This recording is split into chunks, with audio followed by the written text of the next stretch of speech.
بسم اللہ والحمد للہ والصلاة والسلام علی رسول اللہ وعلی آلہ وصحبہ ومن والاه.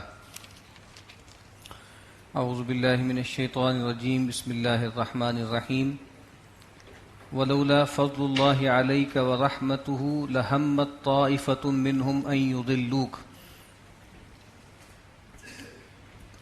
اور اے نبی، اگر آپ پر اللہ کا خاص فضل نہ ہوتا، اس کی رحمت نہ ہوتی، تو ان کی ایک جماعت تو یہ ارادہ کر چکی تھی کہ وہ آپ کو بہکا دیں، اصل راہ سے ڈیویٹ کر دیں.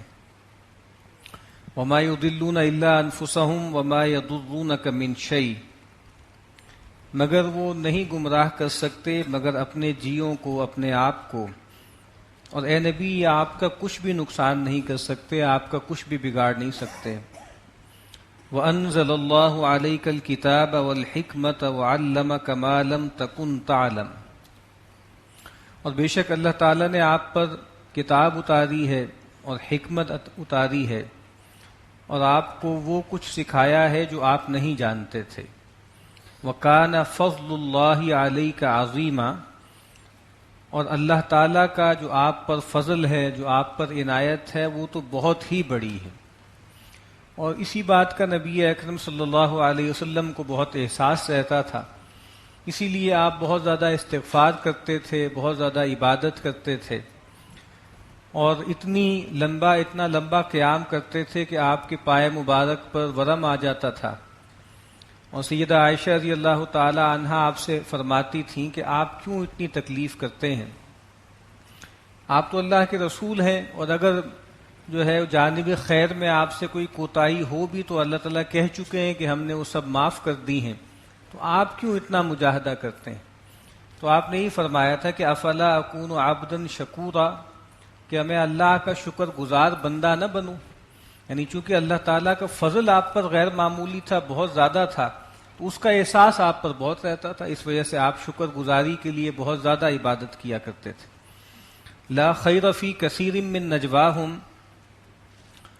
زیادہ تر یہ جو مشورے کرتے ہیں ان میں خیر نہیں ہوتا، کچھ بھلائی نہیں ہوتی. یہ جو منافقین ہوتے تھے یہ آپس میں کانا پھوسی کرتے تھے، چہم گوئیاں کرتے تھے، مشورے کرتے تھے، خفیہ سرگوشیاں کرتے تھے. تو کہا کہ ان میں سے اکثر میں خیر نہیں ہوتا. الا من امر بصدقۃ او معروف او اصلاح بین الناس. سوائے اس کے کہ کوئی آدمی چھپا کر کوئی بات کسی سے کہے، نیکی کی، صدقے کی، بھلائی کی، یا آپس میں اصلاح کی. یعنی یہ جو چہم گوئیاں ہوتی ہیں، سرگوشیاں ہوتی ہیں، یہ اچھی بات نہیں ہوتی، اور عام طور پر یہ اچھی باتوں کے لیے نہیں ہوتی. لیکن کہا کہ بھائی کسی کی مدد کرنی ہے، کوئی بھلائی کی بات کرنی ہے، یا کچھ لوگوں میں صلح کرانی ہے، اصلاح کرانی ہے، اس کے لیے اگر اس طرح کی سرگوشیاں کی جائیں تو اس میں کوئی حرج کی بات نہیں. وَمَن يَفْعَلْ ذَلِكَ ابْتِغَاءَ مَرْضَاتِ اللَّهِ فَسَوْفَ نُؤْتِيهِ أَجْرًا عَظِيمًا. اور جو کوئی یہ سب کرے گا اللہ تعالیٰ کی رضا جوئی کے لیے تو ان قریب ہم اس کو بہت بڑا اجر دیں گے. وَمَن يُشَاقِقِ الرَّسُولَ مِن بَعْدِ مَا تَبَيَّنَ لَهُ الْهُدَىٰ. اور جو کوئی مخالفت کرے گا رسول کی اس کے بعد کہ اس کے لیے یا اس پر ہدایت کی راہیں کھل چکی ہیں، سیدھی راہ کھل چکی ہے. وَيَتَّبِعْ غَيْرَ سَبِيلِ الْمُؤْمِنِينَ. اور مسلمانوں کی راہ چھوڑ کر دوسری راہ کی پیروی کرے گا. نُوَلِّهِ مَا تَوَلَّىٰ. تو جس طرف وہ پھر رہا ہے ہم اسی طرف اس کو پھیر دیں گے. وَنُصْلِهِ جہنم. اور ہم اس کو جھونک دیں گے، ڈال دیں گے جہنم میں. یہ اللہ تعالیٰ کی سنت ہے کہ جو آدمی اپنی آزاد مرضی سے ہدایت کے واضح ہونے کے بعد جو راہ بھی اختیار کرتا ہے اللہ تعالیٰ اس کے لیے اسی کو آسان کر دیتے ہیں. فَسَنُيَسِّرُهُ لِلْيُسْرَىٰ فَسَنُيَسِّرُهُ لِلْعُسْرَىٰ. سہج سہج ہم اس کو آسانی کی راہ پہ لے آتے ہیں، اور سہج سہج ہم اس کو تنگی کی راہ پہ چلا دیتے ہیں. فیصلہ اس کو خود کرنا ہے. تو کہا کہ جو ہدایت آنے کے بعد رسول کی مخالفت کرے گا اور اہل ایمان کی راہ کو چھوڑ کر دوسروں کی راہوں پہ چل پڑے گا تو اللہ تعالیٰ پھر اس کو اسی پہ چلا دیں گے، اس کے لیے اسی کو میسر کر دیں گے. اور کیا ہوگا؟ وہ یہ سمجھے گا کہ میں بہت کامیاب ہو رہا ہوں، کوئی پکڑ نہیں آ رہی، کوئی روک ٹوک نہیں ہے. لیکن کہا کہ یہ استدراج ہے، اللہ تعالیٰ اس کو لے جائیں گے اور پھر جہنم میں جھونک دیں گے. امام شافعی علیہ رحمہ جن کو کہا جاتا ہے کہ ہماری روایت میں وہ اصول فقہ کے بانی ہیں، ان کا ایک رسالہ ہے، اور رسالہ ہی کے نام سے جو اصول فقہ کے بارے میں کہا جاتا ہے کہ پہلا جو ہے وہ رسالہ ہے جو اصول فقہ کے موضوع پہ لکھا گیا. وہ کہتے ہیں کہ میں نے قرآن مجید کو متعدد بار پڑھا اس لیے کہ مجھے اجماع کی کوئی دلیل مل جائے، جو مسلمانوں کا کنسنسس ہوتا ہے اس کے حق میں کوئی دلیل مل جائے، تو میں پا نہیں سکا. لیکن بہت دفعہ پڑھنے کے بعد پھر اس آیت پہ میں آ کے رک گیا، اور مجھے ایسا لگا کہ اس سے مسلمانوں کا جو اجماع ہے اس کی حجیت نکلتی ہے کہ جو اہل ایمان کی راہ چھوڑ کر دوسری راہ چلتا ہے اس کی وعید سنائی گئی ہے. تو گویا اس کا مفہوم مخالف یہ ہے کہ پھر اہل ایمان کی جو راہ ہے اس پر چلنا چاہیے، ٹھیک ہے، اور وہ ہدایت کی راہ ہے، وہ خیر کی راہ ہے. وساعت مسیرہ، اور وہ بہت ہی برا ٹھکانہ ہے، بہت ہی بری جگہ ہے، وہ جہنم. ان اللہ لا یغفر ان یشرک بہ ویغفر ما دون ذلک لمن یشاء، یہ آیت پہلے بھی آ چکی. بے شک اللہ تعالیٰ اس کو تو ہرگز معاف نہیں کریں گے کہ اس کے ساتھ کسی کو شریک ٹھہرایا جائے. ویغفر ما دون ذلک لمن یشاء، اس کے سوا جس کو چاہیں گے معاف کر دیں گے. ومن یشرک باللہ فقد ضل ضلالا بعیدا، اور جس نے اللہ کے ساتھ کسی کو شریک ٹھہرایا وہ تو بہت دور کی گمراہی میں جا پڑا. ان یدعون من دونہ الا اناسا، وہ اللہ کے سوا نہیں پکارتے مگر عورتوں کو، یعنی مؤنث نام ہے، سارے فیمنن نام ہیں، لات، منات، عزا. اور چونکہ ان کا خیال یہ تھا کہ یہ فرشتے اللہ کی بیٹیاں ہیں تو اس وجہ سے ان کی دیویوں کے جو نام تھے وہ بھی مؤنث تھے.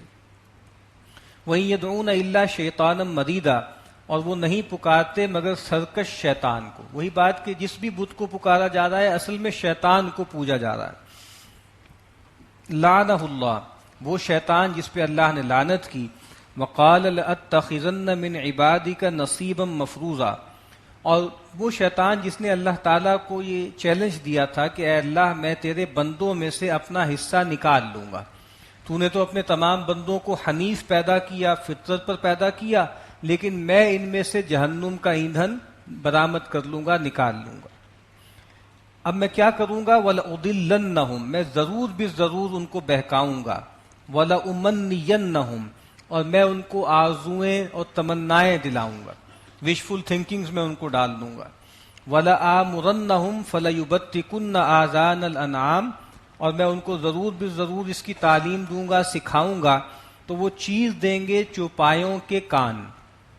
یہ بھی ان کے ہاں مشرکانہ رسمیں تھیں کہ وہ بہت سے اپنے جانوروں کو بتوں کے لیے، استھانوں کے لیے خاص کر لیتے تھے، اور ان کے جو ہے وہ کان چیر کے متعین کر دیتے تھے کہ یہ فلاں دیوی دیوتا کے لیے خاص ہو گیا. وَلَآمُرَنَّهُمْ فَلَيُغَيِّرُنَّ خَلْقَ اللَّهِ، اور میں ان کو تلقین کروں گا، میں ان کو سکھاؤں گا، اور وہ اللہ تعالیٰ کی جو خلقت ہے اس کو بدل دیں گے، اس میں تغیر پیدا کر دیں گے. اب اس کے کئی مطلب لیے گئے ہیں. ایک تو وہی بات کہ اللہ تعالیٰ نے انسان کو جو پیدا کیا ہے تو بائی ڈیفالٹ انسان موحد ہے، مومن ہے، اللہ کا بندہ ہے. کل مولود یولد علی الفطرہ، فطرت پر پیدا کیا ہے. تو انسان کی اصل کیا ہے؟ فطرت ہے. تو کہا کہ میں اس کی اس خلقت کو بدل دوں گا، باطنی خلقت کو بدل دوں گا، ان کو توحید سے موڑ کے شرک پہ لے جاؤں گا. اسی طریقے سے اس کائنات میں جو اللہ تعالیٰ کی نشانیاں ہیں جن کے بارے میں یہ کہا گیا ہے کہ یہ نشانیاں اس لیے ہیں تاکہ ان کو دیکھ کے اللہ کی معرفت کی خوراک حاصل کرو، اور یہ تمہارے لیے مسخر کر دی گئی ہیں، ان کو میں بنا دوں گا آبجیکٹس آف ورشپ. یہ بھی خلقت کو بدلنا ہے کہ اللہ کی مخلوقات کو معبود کے درجے پر پہنچا دینا. اور تیسرا یہ ہے کہ جو انسان کے اندر جو فزیکل چیزیں ہوتی ہیں نا، جس طرح اللہ کے نبی صلی اللہ علیہ وسلم نے کہا ہے کہ خواتین جو بہت سے معاملات کرتی ہیں، کہ اللہ کے نبی نے فرمایا کہ لعن اللہ الواشمات والمستوشمات، اللہ تعالیٰ نے لعنت کی ہے ان عورتوں پر جو جسم پر کھدواتی ہیں، ٹیٹوئنگ جو ہوتی ہے نا. یعنی ایک تو یہ ہے نا جو بچوں کے سٹیکر وغیرہ ہوتے ہیں اوپر کوئی چیز چپک جاتی ہے، وہ نہیں، وہ جو کھدوایا جاتا ہے، اور اب آج کل بہت اس کا رواج ہے. تو اللہ کے نبی نے اس پہ لعنت کی ہے، کرنے والی کروانے والی پر. اسی طریقے سے یہ بھویں وغیرہ اتار لینا، المتنمسات، اللہ کے نبی نے کہا کہ اس کو اتار لینا، اس پر بھی اللہ کی لعنت ہے. پھر عربوں کے ہاں، ان کے ہاں حسن کا معیار یہ تھا کہ دانتوں میں اگر گیپ ہو تو اس کو حسن سمجھا جاتا تھا، تو وہ جو ہے دانتوں میں گیپ پیدا کر لیا کرتی تھی. والمتفلجات للحسن، حسن کے لیے دانتوں کے درمیان گیپ پیدا کر لینا. تو آپ نے کہا کہ المغیرات خلق اللہ، یہ وہ خواتین ہیں جو اللہ تعالیٰ کی خلقت کو بدل رہی ہیں. تو بہت سی چیزیں جو کاسمیٹک سرجری کی ہمارے ہاں معروف ہیں، چلی آ رہی ہیں، ان میں سے بھی بہت سا ایسا حصہ ہے جس کو اللہ کے نبی صلی اللہ علیہ وسلم نے پسند نہیں کیا. اور اب تو خیر بات اس سے بہت آگے جا چکی ہے، جو جینیٹک انجینئرنگ میں جہاں تک بات جا رہی ہے کہ اب تو جیسے وہ ایڈیٹنگ کرنا شروع کر رہے ہیں، یعنی وہ اب اس جگہ تک جا رہے ہیں کہ آپ جو بچہ پیدا کرنا چاہیں، جیسے آپ کہیں جاتے ہیں نا تو آپ کے سامنے کیٹلاگ کھول کے دکھا دیے جاتے ہیں کہ آپ نے یہ پروڈکٹ لینی ہے. تو اب وہ وقت آنے والا ہے، اور یہ کوئی فکشن نہیں ہے، اس طرف وہ جا رہے ہیں کہ اب وہ ایسے بنائیں گے کہ آپ کا بچہ ہے، کس رنگ، کون سی رنگت چاہیے، ناک کیسی چاہیے، بال کیسے چاہیے، ٹھیک ہے، قد کاٹ کیسا چاہیے، اور گویا آپ شاپ کریں گے بچوں کو. تو وہ جو جینوم پروجیکٹ وغیرہ ان کا ہے وہ اس طرف جا رہے ہیں کہ ہیومن ایڈیٹنگ کی طرف وہ جا رہے ہیں کہ جینز کی سطح پہ جا کے آپ چیزوں کو بدل لیں. تو کہا کہ میں ان کو اس طرف لاؤں گا کہ وہ اللہ کی خلقت کو بدل دیں. وَمَن يَتَّخِذِ الشَّيْطَانَ وَلِيًّا مِّن دُونِ اللَّهِ فَقَدْ خَسِرَ خُسْرَانًا مُبِينًا، اور جو کوئی بھی شیطان کو اپنا کارساز اور دوست بنا لے گا اللہ کو چھوڑ کر، تو وہ تو بہت ہی واضح خسارے میں اور سری نقصان میں پڑ گیا. یعدہم ویمنیہم، شیطان ان کو وعدے دیتا ہے اور ان کو امیدیں دلاتا ہے. وما یعدہم الشیطان الا غرورا، اور شیطان جو بھی امیدیں اور وعدے کرتا ہے وہ دھوکے کے ہیں. اولئک مأواہم جہنم، ایسے لوگوں کا ٹھکانہ جہنم ہے. ولا یجدون عنہا محیصا، اور وہ وہاں سے بھاگنے کی کوئی جگہ نہیں پائیں گے. والذین آمنوا وعملوا الصالحات سندخلهم جنات تجری من تحتها الانہار خالدین فیہا ابدا. اس کے برعکس وہ لوگ کہ جو ایمان لائیں اور نیک اعمال کریں، ان قریب ہم ان کو داخل کریں گے ایسے باغات میں جن کے نیچے ندیاں بہتی ہوں گی، وہ ان میں ہمیشہ ہمیش رہیں گے اور ابد ہمیشہ رہیں گے، ابدی طور پہ رہیں گے. وعد اللہ حقا، اور یہ اللہ کا وعدہ ہے سچا. ومن اصدق من اللہ قیلا، اور اللہ سے بڑھ کر کون ہے جو اپنی بات میں سچا ہے. یہ بار بار جو خلود کا تذکرہ آتا ہے نا، یہ بہت اہم ہے. انسان انتہائی مزے میں ہو، انتہائی اچھے حالات میں ہو، لیکن اگر اس کے ساتھ یہ چیز لگی ہوئی ہو کہ مجھے یہاں سے نکال لیا جائے گا، اس راحت سے نکال لیا جائے گا، تو ظاہری بات ہے وہ ساری لذت جو ہے وہ جاتی رہتی ہے. اور اسی طریقے سے انتہائی تکلیف میں بھی ہو، اور اگر یہ توقع ہو کہ میں بہرحال اس کو گزار کے آگے چلا جاؤں گا، تب بھی انسان کو اتنی تکلیف کا احساس نہیں ہوتا. لیکن اللہ کے نبی صلی اللہ علیہ وسلم نے فرمایا ہے کہ جب قیامت ہوگی اور جب لوگوں کے بارے میں فیصلہ ہو جائے گا، اہل جہنم کے بارے میں، اہل جنت کے بارے میں، تو موت کو لایا جائے گا سمبولیکلی ایک مینڈھے کی شکل میں، اور اس کو ذبح کر دیا جائے گا. موت کو بھی موت دے دی جائے گی. اور کہا کہ اس بات سے اہل جنت کو اس سے زیادہ خوشی نہیں ہوگی یہ منظر دیکھ کر، اور اہل جہنم کے لیے اس سے بڑا سہانے روح کوئی نہیں ہوگا. یعنی اب اہل جنت کو یہ شورٹی مل جائے گی کہ اب ہم جو جنت میں گئے ہیں تو یہاں سے نکلنا نہیں ہے، اور اہل جہنم کے لیے گویا بالکل مایوسی ہو جائے گی کہ اب ہمیں مرنا نہیں ہے اور ہمیشہ یہاں رہنا ہے. لیس بامانیکم ولا امانی اہل الکتاب، نہ تو تمہاری امیدوں، تمہاری خوش فہمیوں سے کچھ ہونے والا ہے، اور نہ اہل کتاب کی خوش فہمیوں نے ان کو فائدہ دیا. اصل بات کیا ہے؟ من یعمل سوءا یجز بہ، جو کوئی بھی کوئی برائی بھی کمائے گا اس کو اس کی سزا دی جائے گی. ولا یجد لہ من دون اللہ ولیا ولا نصیرا، اور وہ اللہ کے سوا کوئی نہ تو ولی پائے گا، حمایتی پائے گا، نہ کوئی مددگار. ومن یعمل من الصالحات من ذکر او انثی وہو مؤمن، اور جس نے بھی کوئی نیک اعمال کیے، چاہے وہ مرد ہو چاہے وہ عورت ہو، اور وہ مومن ہو. یعنی یہ بہت ضروری بات ہے، نیک اعمال انسان کر رہا ہو لیکن اللہ پر ایمان نہ ہو، دکھاوے کے لیے ہوں یا اپنی تسکین کے لیے ہوں، اپنی راحت کے لیے ہوں، تو وہ نیکی نہیں ہے. نیکی وہی ہے جو اللہ کو راضی کرنے کے لیے ہو، اللہ سے اجر کی نیت کے لیے ہو. تو کہا چاہے مرد ہو چاہے عورت ہو، فاولئک یدخلون الجنۃ ولا یظلمون نقیرا، تو یہ وہ لوگ ہیں جن کو جو ہے وہ جو جنت میں داخل ہوں گے اور ان پر ایک تل برابر بھی زیادتی نہیں کی جائے گی. ومن احسن دینا ممن اسلم وجہہ للہ وہو محسن، اور اس سے بہتر دین کس کا ہوگا، اس سے خوبصورت دین کس کا ہوگا جس نے اپنے چہرے کو اللہ کے آگے جھکا دیا اور وہ خوب کار ہے. واتبع ملت ابراہیم حنیفہ، اور اس نے پیروی کی ابراہیم علیہ السلام کے طریق پر، ابراہیم جو یکسو تھے. واتخذ اللہ ابراہیم خلیلا، اور اللہ تعالیٰ نے ابراہیم کو اپنا خلیل بنایا. سیدنا ابراہیم علیہ السلام کون ہے؟ خلیل اللہ ہیں، اللہ کے خلیل. وَلِلَّهِ مَا فِي السَّمَاوَاتِ وَمَا فِي الْأَرْضِ، اور جو کچھ آسمانوں میں ہے اور جو کچھ زمین میں ہے وہ اللہ ہی کا ہے. وَكَانَ اللَّهُ بِكُلِّ شَيْءٍ مُحِيطًا، اور بے شک اللہ تعالیٰ ہر چیز کا احاطہ کیے ہوئے ہیں، ہر چیز اللہ کے قابو میں ہے. وَيَسْتَفْتُونَكَ فِي النِّسَاءِ، اے نبی یہ آپ سے سوال کرتے ہیں عورتوں کی بابت. قُلِ اللَّهُ يُفْتِيكُمْ فِيهِنَّ، اے نبی کہہ دیجئے کہ اللہ تعالیٰ تمہیں ان کے بارے میں فتویٰ دیتا ہے.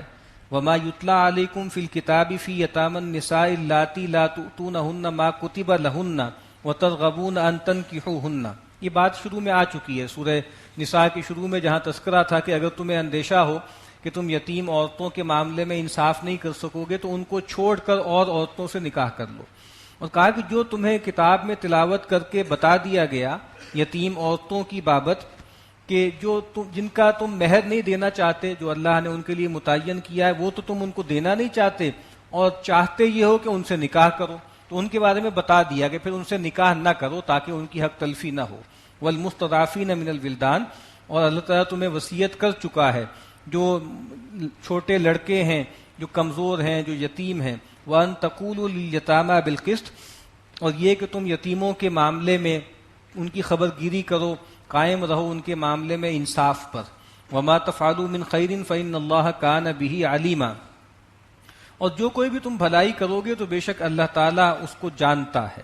وَإِنِ امْرَأَةٌ خَافَتْ مِنْ بَعْلِهَا نُشُوزًا أَوْ إِعْرَاضًا، اور اگر کوئی عورت اندیشہ محسوس کرے اپنے خاوند سے بے توجہی کا یا اعراض کا یا کسی زیادتی کا، فلا جناح علیہما ان یصلحا بینہما صلحا، تو ان پر کوئی الزام نہیں ہے دونوں پر کہ آپس میں کوئی مصالحت کر لیں.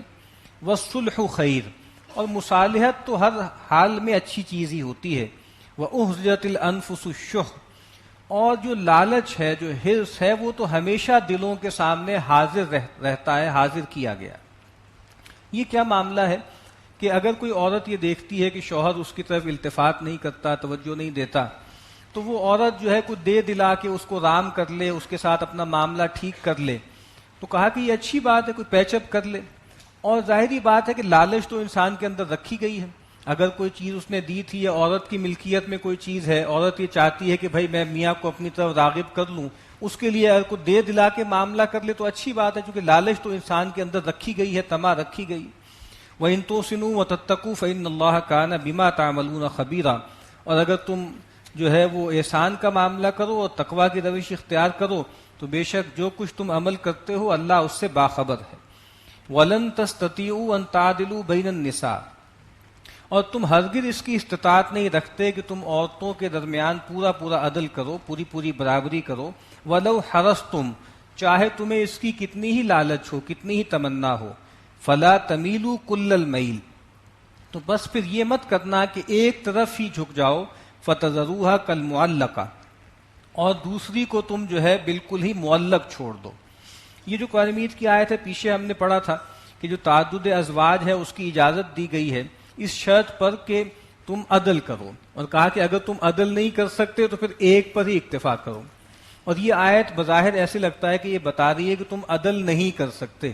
تو ہمارے ہاں جو بہت سے تجدد پسند لوگ ہیں وہ ان دو آیتوں کو جوڑتے ہیں اور اس کے بعد یہ نتیجہ نکالتے ہیں کہ اصل میں شروع میں اجازت دی گئی تھی تعدد ازواج کی اس شرط پہ کہ عدل اگر کر سکو، اور یہاں خود قرآن مجید نے کہہ دیا ہے کہ تم عدل کر ہی نہیں سکتے، تو اس کا مطلب یہ ہے کہ یہ حکم ختم ہو چکا ہے، اب گویا تعدد ازواج نہیں ہے. اور چونکہ ظاہر ہے مغرب کا بھی بہت اثر ہے، اور مغرب چونکہ آپ کو معلوم ہے کہ مذہبی طور پہ عیسائی روایت پر قائم ہے، اور پولگمی جو ہے وہ عیسائیت میں جائز نہیں ہے، تعدد ازواج وہاں جائز نہیں ہے. ویسے آپ تعلق 20 خواتین سے رکھ لیں لیکن جو ہے لیگلی آپ ایک سے زیادہ عورت سے ایک وقت میں نکاح نہیں کر سکتے.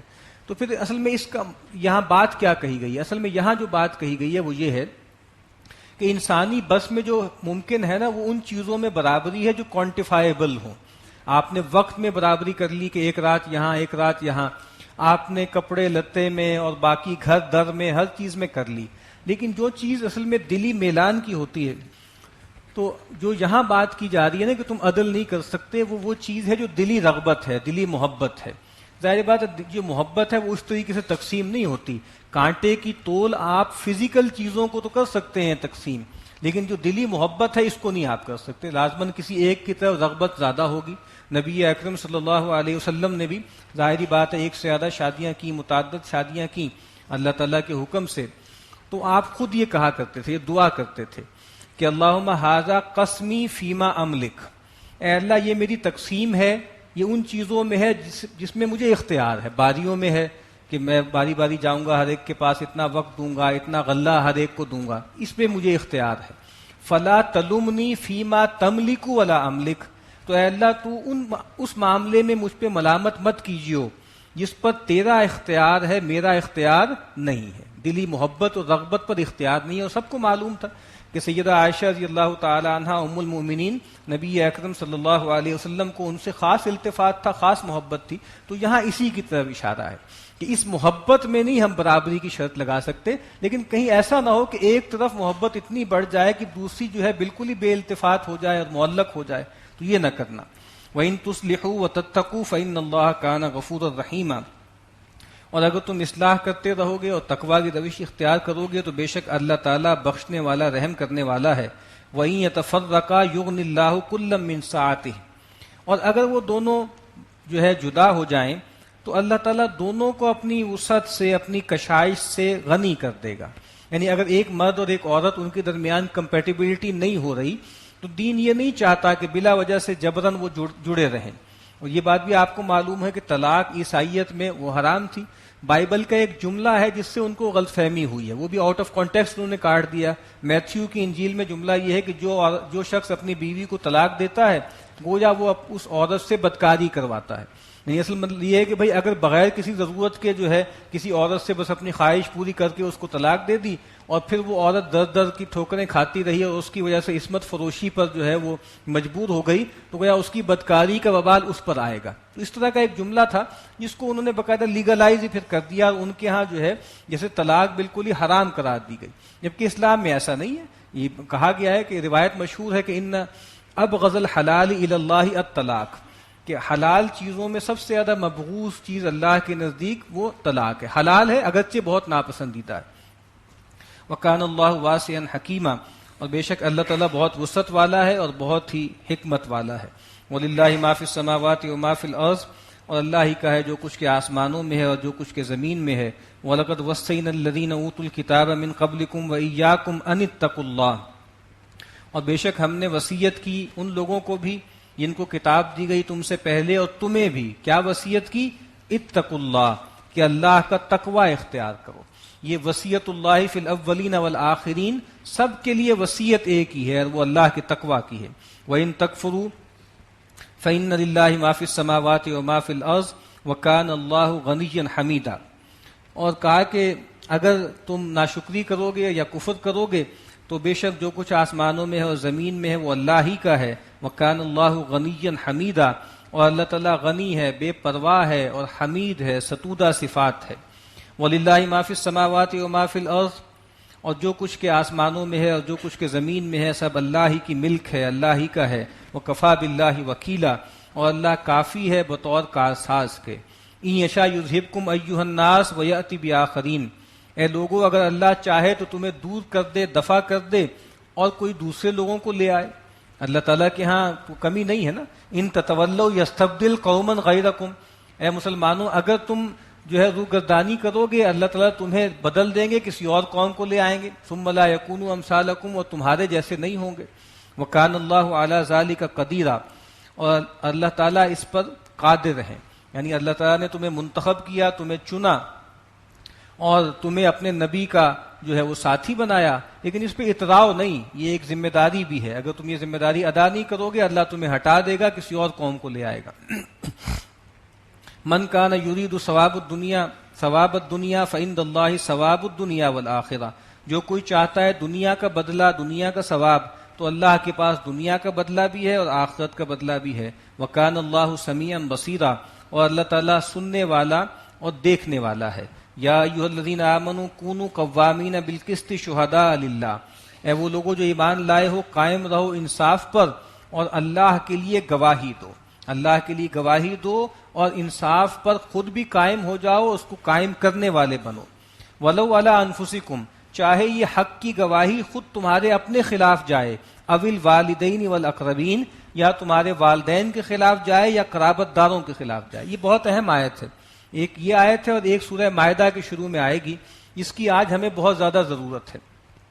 یہ جو ایک خاص طرح کا ٹرائبلزم پیدا ہو جاتا ہے، عصبیت پیدا ہو جاتی ہے، کہ جس کو ہمارے انگریزی میں کہتے ہیں نا کہ مائی کنٹری رائٹ اور رانگ، میرا ملک چاہے وہ صحیح ہے چاہے غلط ہے مجھے اس کا ساتھ دینا ہے، اسی کو عصبیت کہتے ہیں، کہ میری جماعت، میرا مسلک، میرا گروہ، میری برادری، یہاں تک کہ میرا دین، یعنی کسی موقع پہ اگر مسلمان سارے مل کر غیر مسلموں پر زیادتی کریں تب بھی ہمیں حکم ہے کہ ہم اس موقع پہ غیر مسلموں کا ساتھ دیں، مسلمانوں کا ساتھ نہ دیں، کیونکہ ہم حق پرست لوگ ہیں، ہماری کمٹمنٹ کسی گروہ کے ساتھ، کسی جماعت کے ساتھ نہیں ہے، ہماری جماعت اللہ اس کے رسول کے ساتھ ہے۔ تو کہا کہ حق کی گواہی دو، چاہے یہ گواہی تمہارے اپنے خلاف جائے، تمہارے والدین کے خلاف جائے، تمہارے قرابت داروں کے خلاف جائے۔ ان یکن غنیا او فقیرا فاللہ اولی بہما، اگر کوئی مالدار ہے یا محتاج ہے تو اللہ تعالیٰ اس کا زیادہ خیر خواہ ہے، یعنی کوئی آدمی امیر ہے، امیر ہونے کی وجہ سے اس کی طرفداری کرو، یا کوئی آدمی غریب ہے تو اس پہ ترس کھا کے اس کی طرفداری کرو۔ کہا کہ اللہ تعالیٰ اس کا زیادہ ولی ہے، تم اس کے زیادہ ٹھیکیدار نہ بنو، تمہیں حق کی گواہی دینی ہے، حق پرستی اختیار کرنی ہے۔ فلا تتبعوا الہوی ان تعدلوا، تو دیکھو تم خواہشات کی پیروی نہ کرو کہ تم عدل سے پھر جاؤ، عدل کی راہ چھوڑ دو۔ وَإِن تَلْوُوا أَوْ تُعْرِضُوا فَإِنَّ اللَّهَ كَانَ بِمَا تَعْمَلُونَ خَبِيرًا، اگر تم زبان کو لوچ دو گے یا اعراض کرو گے تو بے شک جو کچھ تم عمل کر رہے ہو اللہ اس سے باخبر ہے۔ یعنی حق کی گواہی دو لفظوں کو چبائے بغیر، یہ کوئی طریقہ نہیں ہے کہ بھائی تمہارے ساتھ اگر کوئی زیادتی ہو رہی ہے تو اس ظلم کے خلاف واویلا کر رہے ہو، اور تمہارے اپنے لوگ جب ظلم کرو تو 10 طریقے سے اس پہ مٹی ڈالنے کی کوشش کرو، اور اگر مگر کر کے ہاں ٹھیک ہے ان لوگوں نے یہ جو فلاں دھماکہ کیا، فلاں کام کیا، غلط کام کیا، لیکن دیکھنا چاہیے کہ ان کے ساتھ کیا ہوا، ان کے ساتھ کیا زیادتی ہو گئی، ان کے ساتھ یہ ہو گیا وہ ہو گیا، مطلب ایک دفعہ مان گئے کہ انہوں نے غلط کیا ہے، پھر 10 طریقے سے اس پہ تم پوچھے پھیرتے ہو، یہ کوئی طریقہ نہیں ہے۔ بات سیدھی بات کرو اور لفظوں کو چبائے بغیر اور اعراض کیے بغیر کھری بات کرو۔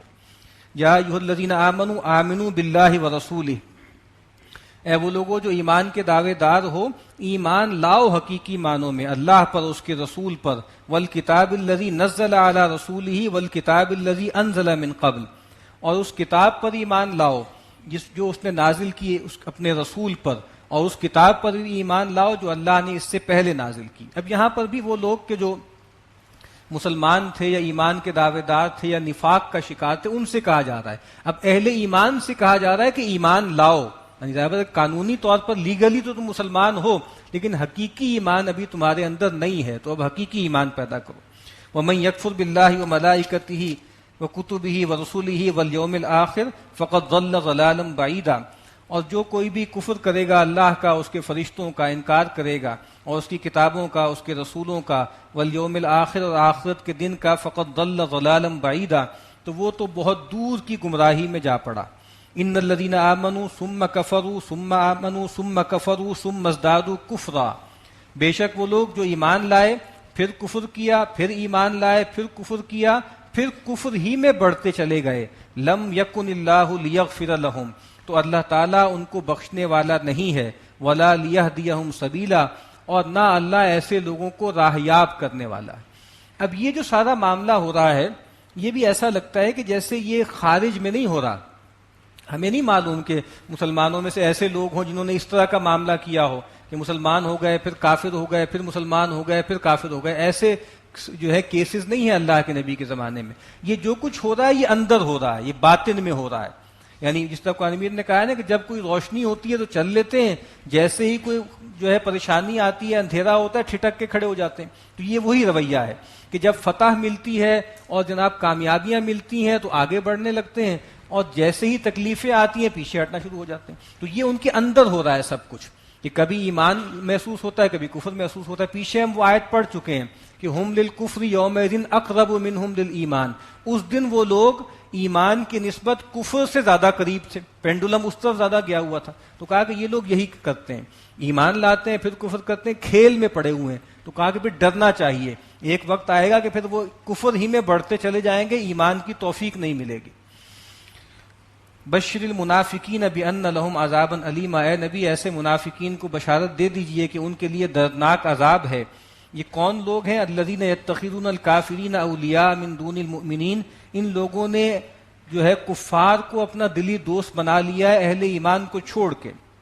ایبتغون عندهم العزہ، اور کیا وہ ڈھونڈتے ہیں ان کے پاس عزت؟ فإن العزة للہ جمیعا، حالانکہ کل عزت تو اللہ ہی کے پاس۔ آج آپ دیکھ لیجیے مسلمان جو ریاستیں ہیں، بدقسمتی ہے کہ ان کے جو حکمران طبقہ ہے، جو ان کا ایلیٹ طبقہ ہے، ان میں سے اکثریت کا حال اسی طرح کا ہے کہ ان کا کوئی تعلق اللہ سے، رسول سے، اہل ایمان سے، اس امت سے کوئی تعلق نہیں ہے۔ ان کی ساری یاری دوستی ان لوگوں سے ہے جو مسلمانوں کے دشمن ہیں، اللہ کے دین کے دشمن، اور انہی کے ہاں وہ عزت تلاش کرتے ہیں۔ حالانکہ اللہ تعالیٰ فرماتا ہے کہ قل فللہ العزت جمیعا، ساری عزت اللہ کے ہاتھ میں ہے۔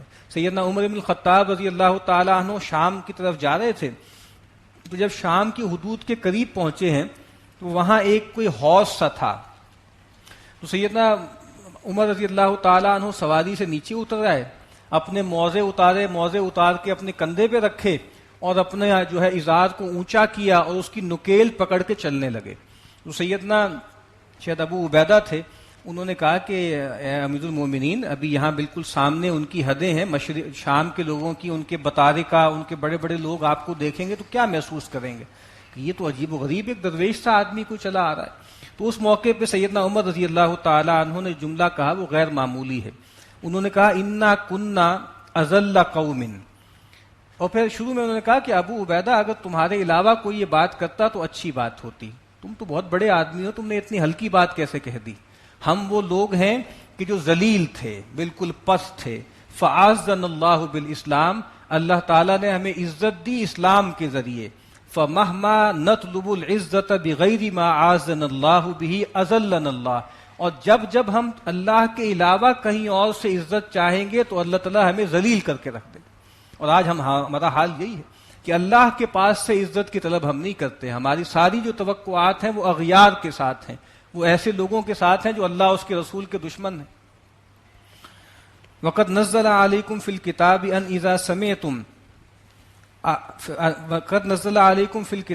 إِذَا سَمِعْتُمْ آيَاتِ اللَّهِ يُكْفَرُ بِهَا وَيُسْتَهْزَأُ بِهَا فَلَا تَقْعُدُوا مَعَهُمْ حَتَّى يَخُوضُوا فِي حَدِيثٍ غَيْرِهِ، اور بے شک کتاب میں تم پر یہ حکم اتار دیا گیا ہے کہ جب تم کہیں دیکھو کسی مجلس میں کہ اللہ تعالیٰ کی آیات کا انکار کیا جا رہا ہے، ان کا استہزاء کیا جا رہا ہے، تو وہاں مت بیٹھو، فلا تقعدوا معهم، ایسے لوگوں کے ساتھ مت بیٹھو، حتی یخوضوا فی حدیث غیری، یہاں تک کہ وہ کسی دوسری بات میں مشغول ہو جائیں۔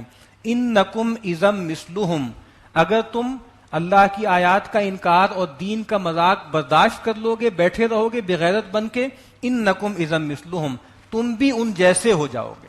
آگے قرآن مجید میں آتا ہے کہ وَإِذَا رَأَيْتَ الَّذِينَ يَخُوضُونَ فِي آيَاتِنَا فَأَعْرِضْ عَنْهُمْ، اے نبی جب آپ یہ دیکھیں کہ یہ اللہ کی آیات کا ٹھٹھا کر رہے ہیں، مذاق کر رہے ہیں، تو آپ ان سے اعراض کریں یہاں تک کہ یہ کسی دوسری بات میں آ جائے۔ تو یہاں یہ معاملہ بھی ہمارے ساتھ ہوتا ہے کہ ایسی محفلوں میں ہمارے بڑے بیٹھتے ہیں جہاں اللہ کے دین کا، قرآن کا، سنت کا، پیغمبر کا مذاق اڑایا جاتا ہے، لیکن ان سے عزت پانے کے لیے ان کے ساتھ بیٹھے رہتے ہیں۔ کہا کہ انکم اذا مثلہم، تم ان جیسے ہو جاؤ گے۔ ان اللہ جامع المنافقین والکافرین فی جہنم جمیعا، اور بے شک اللہ تعالیٰ منافقوں کو اور کافروں کو جہنم میں جمع کر دے گا۔ اس سے یہ بات بھی واضح ہو گئی کہ وہ لوگ کہ جو اللہ اس کے رسول کا استہزاء برداشت کر لیں اور ہنس ہنس کے ایسے لوگوں سے مکالمے کریں، ایسے لوگ منافق ہیں، اور ان میں اور کافروں میں کوئی فرق نہیں۔ تو کہا کہ ایسے کافروں کو اور ایسے منافقوں کو اللہ تعالیٰ جمع کر دے گا جہنم میں۔ یہ کون لوگ ہیں؟ الذین یتربصون بکم، یہ وہ منافق ہیں جو تمہاری طاق میں رہتے ہیں، وہ دیکھتے رہتے ہیں تمہارا انجام کیا ہوگا۔ فَإِن كَانَ لَكُمْ فَتْحٌ مِّنَ اللَّهِ قَالُوا أَلَمْ نَكُن مَّعَكُمْ، اگر تمہیں اللہ کی طرف سے فتح مل جائے تو تمہارے ساتھ آ جاتے ہیں اور کہتے ہیں کہ ہم تمہارے ساتھ نہیں تھے، تو ہمیں بھی غنیمت دو، ہمیں بھی اس میں حصہ دو۔ وَإِن كَانَ لِلْكَافِرِينَ نَصِيبٌ، اور اگر فتح کافروں کا مقدر ہو جائے، قَالُوا أَلَمْ نَسْتَحْوِذْ عَلَيْكُمْ وَنَمْنَعْكُمْ مِنَ الْمُؤْمِنِينَ، تو یہ کافروں سے جا ملتے ہیں اور ان سے کہتے ہیں کہ دیکھو کیا ہم نے تمہیں پناہ نہیں دی تھی، ہم نے تمہیں گھیرے میں نہیں لے لیا تھا اور تمہیں مومنین سے بچایا نہیں تھا، اب ان کے ساتھ مل جاتے ہیں ان سے مفادات لینے کے لیے۔ فاللہ یحکم بینکم یوم القیامۃ، اللہ تعالیٰ تمہارے درمیان فیصلہ کر دے گا قیامت کے دن۔ وَلَن يَجْعَلَ اللَّهُ لِلْكَافِرِينَ عَلَى الْمُؤْمِنِينَ سَبِيلًا، اور اللہ تعالیٰ ہرگز کافروں کو مسلمانوں پر غلبے کی کوئی راہ نہیں دے گا۔ جب تک اہل ایمان حق پر قائم ہیں، دین کو قائم رکھیں گے، اللہ تعالیٰ کافروں کو ان پر کوئی راہ نہیں دیں گے غلبے کی۔ ان المنافقین یخادعون اللہ وہو خادعهم، بے شک یہ منافقین دغا بازی کرتے ہیں اللہ سے، کوشش کرتے ہیں دھوکہ دینے کی، وہو خادعهم، اور اصل میں اللہ تعالیٰ ہے جو ان کے ساتھ کھیل رہا ہے، اللہ ہے جو ان کو دغا دے گا۔ وَإِذَا قَامُوا إِلَى الصَّلَاةِ قَامُوا كُسَالَىٰ، اور جب یہ کھڑے ہوتے ہیں نماز کے لیے تو کسمساتے ہوئے، کسل کے ساتھ، سستی کے ساتھ کھڑے ہوتے ہیں۔ یراؤون الناس ولا یذکرون اللہ الا قلیلا، اور دکھاوا کرتے ہیں، لوگوں کو دکھاوے کے لیے عبادات کرتے ہیں اور اللہ کو یاد نہیں کرتے مگر تھوڑا، بس چونکہ مسلمان رہنا ہے، مسلمانوں کی صفوں میں اپنے آپ کو شامل کر رکھوانا ہے، تو اس وجہ سے مارے باندھے کو نماز پڑھتے ہیں، اور نماز کی جو روح ہے اقیم الصلاۃ لذکری، اس کی طرف توجہ ہی نہیں کرتے۔ مذبذبین بین ذالک، یہ تذبذب کا شکار ہیں، یہ ڈگمگائے ہوئے ہیں، یہ لٹکے ہوئے ہیں دونوں کے درمیان، لا الہ ہؤلاء ولا الہ ہؤلاء، نہ پوری طرح اس طرف ہے نہ پوری طرح اس طرف ہیں۔ ومن یضلل اللہ فلن تجد له سبیلا، اور جس کو اللہ تعالیٰ ہی گمراہ کر دے تو اے نبی آپ اس کے لیے کوئی راہ نہیں پائیں گے۔ یعنی صاحب کردار لوگ جو ہیں وہ دونوں طرف ہوتے ہیں، اہل ایمان میں بھی صاحب کردار ہوتے ہیں جو اللہ پر ایمان لاتے ہیں اور اللہ کے لیے اپنی گردنیں کٹوا دیتے ہیں، اور کفار اور مشرکین میں بھی صاحب کردار لوگ ہوتے ہیں، وہ اپنے بتوں کے لیے لڑتے ہیں یہاں تک کہ جان دے دیتے ہیں۔ تو اسی وجہ سے آپ دیکھیے ابو جہل صاحب کردار آدمی تھا، بہت بڑا آدمی تھا، پوٹینشلی اس کے اندر پوٹینشل تھا، جس وجہ سے اللہ کے نبی نے ان دونوں کو مانگا نا۔ آپ نے کہا کہ بھائی یہ عمر ابن ہشام ہے اور عمر ابن الخطاب ہے، ان میں سے کسی ایک کو اپنے دین کے لیے منتخب کر لے، تو وہ شرف مل گیا سیدنا عمر بن الخطاب کو، فاروق اعظم بن گئے۔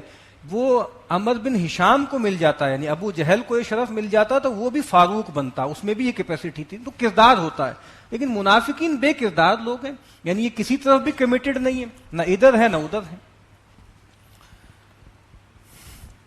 یا ایھا الذین آمنوا لا تتخذوا الکافرین اولیاء من دون المؤمنین، اے وہ لوگوں جو ایمان لائے ہو، اہل ایمان کو چھوڑ کے کافروں کو اپنا دلی دوست نہ بناؤ۔ اتریدون ان تجعلوا للہ علیکم سلطانا مبینا، کیا تم چاہتے ہو کہ اللہ تعالیٰ کی طرف سے تم پر ایک بالکل صریح اور واضح دلیل آ جائے، ایک الزام آ جائے، حجت قائم ہو جائے تم پر اللہ کی؟